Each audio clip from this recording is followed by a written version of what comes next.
This is Moneyline Mania with Jazz and the crew. It's Worldwide West time. Wes, what's going on, bud? I'm going to give an update. I said last week and the week before what we were going to do with the NFL, and something I'm doing with my members on the Discord page, is we're tracking a system play. What's a system? That means if this and this happen, you automatically bet this. We're playing every money line underdog for $1.25 a game, which totals $20 a week. And I set up a separate account for it, and we're tracking it. And after week one, that account is at $24 and some change. So if you had followed all of those plays, you will have successfully taken $20 and ROI'd that by about 10 or 11%. So we had a lot of underdogs show up in the NFL last week, and we're just going to stick with the same play. And I'm going to give a quick shout and an update to it every single week. I got two plays this week. The first one I'm looking at is tonight. It's here shortly. I'm looking at USC. This is 11.5 point spread. Depending on where you look, you might get 11. But USC Fresno State, what's really amazing about Lincoln Riley, yes, his offense motivates a team and he gets his quarterbacks ready, but he finds total team speed and he makes players faster. And I don't believe that over the course of his history, he just simply has this many fast players. I think that he's just a master at putting players in a position to be faster. And then when you compare USC to Fresno State, they just flat out do have better athletes. I think that night game, better athletes. This is a really good USC team. I think that they're going to be in the playoff conversation if they can hold up in the Pac-12. Stanford was my real question with USC. Stanford has been a Trojan killer. They've been a duck killer in the past. They have a way of making teams play. Stanford kind of reminds me of Wisconsin of the Big Ten.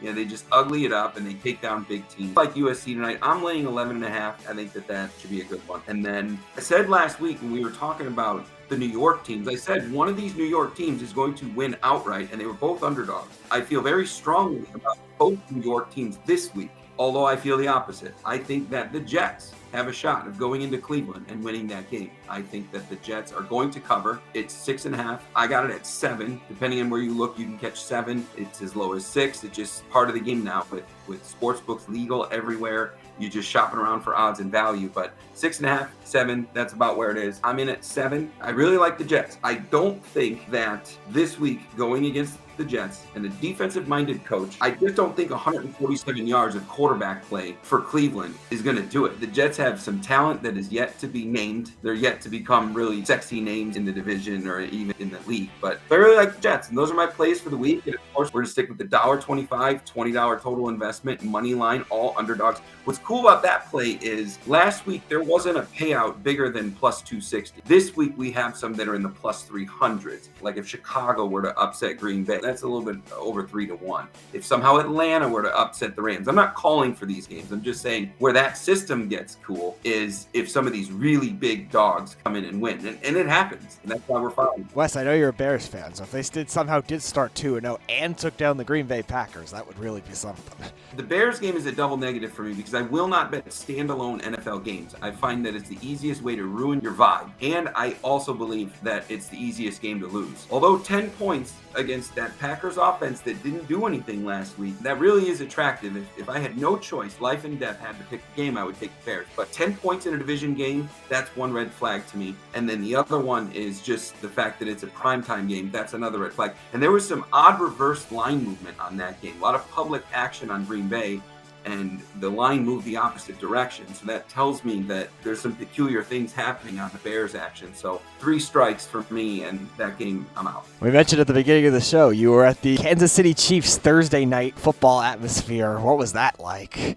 There's no experience like Arrowhead. My wife goes to about half the games with me. She's born and raised in Kansas City, and she's never been to another stadium for an NFL game. And I tell people that I meet, if this is your first game, you will never experience anything like this. I mean, Arrowhead is very loud. You can flip a coin whether Arrowhead or Seattle is more loud, but there's 75,000+ people in the stadium, but there's about 150,000 total in the parking lot before the game, and people just tailgate and leave. The stadium was loud. The only ovation I've heard that can compare to what happens when Mahomes gets announced is Michael Jordan in Chicago in their heyday, and I'll tell you, when that pick six took place, the place was on fire. You couldn't hear anything. It was high fives all around. It's an incredible vibe. It's a great place for visiting fans to come to. There's a lot of welcome to Arrowhead. It's nothing like in the horror story. I mean, it is truly a great game day experience. Only college can compare to what Arrowhead is like.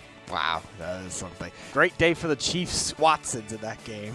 Justin Watson with the touchdown, and Jalen Watson with the pick six. You look at these Chiefs, it's funny because every year something kind of like this happens where the media and the average humans, they kind of pick a team that they just really love. And then they forget about the old guy, and the Chiefs are starting to feel very New England-esque. You forgot about us. All right, Chargers, kiss the ring. What are we going to be without Tyreek Hill? I said it last week that do you really believe that the Chiefs organization versus the Miami organization, do you really believe that the Chiefs is going to make a worse decision than Miami? So far, Tyreek looks well for Miami, but the Chiefs just got deep. 9 and 10 connections to different receivers by Mahomes every game.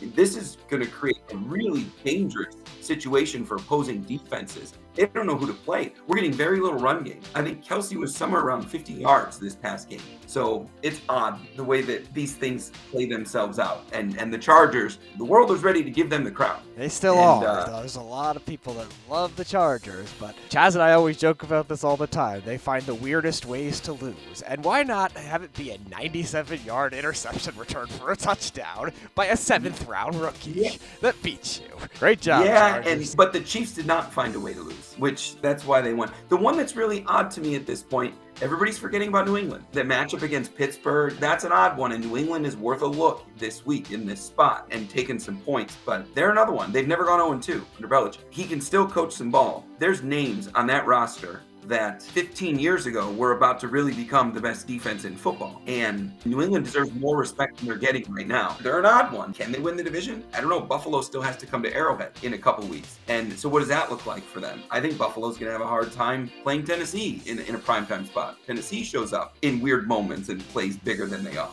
The Titans actually, fun fact, is as weird of the games as they've lost last season, they beat 3 out of the 4 teams that made their conference championship games last year. Blew out the Rams badly. They won a close one late in the season against the 49ers, and they blew out your Chiefs in the regular season, 27-3. And that was the last of the bad losses to spark the Chiefs' hot streak before obviously they fell apart in the AFC Championship.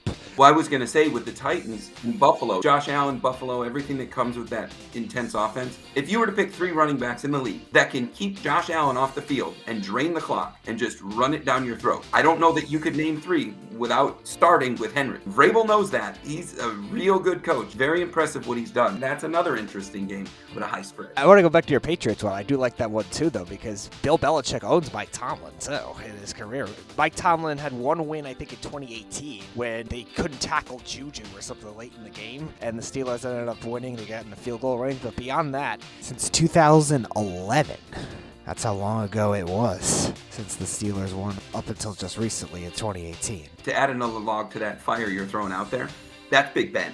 This is now Mitchell Trubisky. Again, I'm not making the call on the game. I'm just saying if you were to give an underdog a look in a place to take points, in a really good coach, underrated in odd spots. What you just described was Belichick against Big Ben. You're talking a healthy Big Ben. You're not talking senior citizen last year, Kane limping on the field Big Ben. Limping on the field, senior citizen.